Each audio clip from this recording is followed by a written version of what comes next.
Hi friends, எல்லாரும் என்ன பண்ணுறீங்க? எல்லார் வீட்லேயும் எல்லாரும் என்ன பண்ணுறீங்க? 2 நாளாக உடம்பு சரியில்லை ஃப்ரெண்ட்ஸ். காய்ச்சல் இப்போதான் ஊசி போட்டு இப்போ கொஞ்சம் பரவாயில்ல ஃப்ரெண்ட்ஸ். ஆனால் என்ன எதனால் காய்ச்சல் வருதுன்னா, இப்போ தண்ணினால ரொம்ப காய்ச்சல் வருதான். அதாவது தண்ணி மாற்றி மாற்றி குடிக்கிறதுனால அதனால் காய்ச்சல் வரும். இன்றைக்கி நம்ம ஆஸ்பத்திரிக்கு போன இடம் ஃபுல்லாக தண்ணினால தான் சேராமல் காய்ச்சல் வருது அப்படின்றாங்க. அதனால் எல்லாருமே வெந்நி சுட வச்சு கொடுங்க. ஏன்னா நம்ம பட்டது வந்து மற்றவங்களும் படக்கூடாதுல்ல. அதனால் வந்து நீங்கள் எல்லாமே சேஃப்டியாக வெந்நி வச்சு குடிங்க. ஏன்னா இப்போ மழை பெய்யுதுல்ல, அதனால் சூட்டை கிளப்பி விடுது.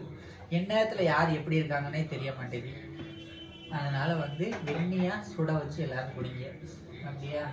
டமா டீ போடுது, தூங்கிட்டே விழுது பாருங்களேன். எந்நேரமும் தூங்கி தூங்கி விழுது. உட்காந்தா தூங்குது, நின்னா தூங்குது, படுத்த உடனே தூங்கிடுது. இந்த அம்மா ஒரு வித்தியாசமான அம்மா. சேர்ல உட்காந்துருக்கோம், தான் இப்படி உட்காந்துருக்கோம், இப்படியே தூங்குது. இதை நான் என்ன சொல்ல? சண்டை போட்டா தூங்கும். ஏமா நமக்கு தூங்கிட்டே இருக்கு. இதுக்கு ஒரு சிரிப்பா? இங்கே பாருங்க, இங்கே வாட்ட சொல்லு தாய். இதுக்கு ஒரு சிரிப்பா? சொல்லுங்க தான், சொல்லுங்க மேடம்.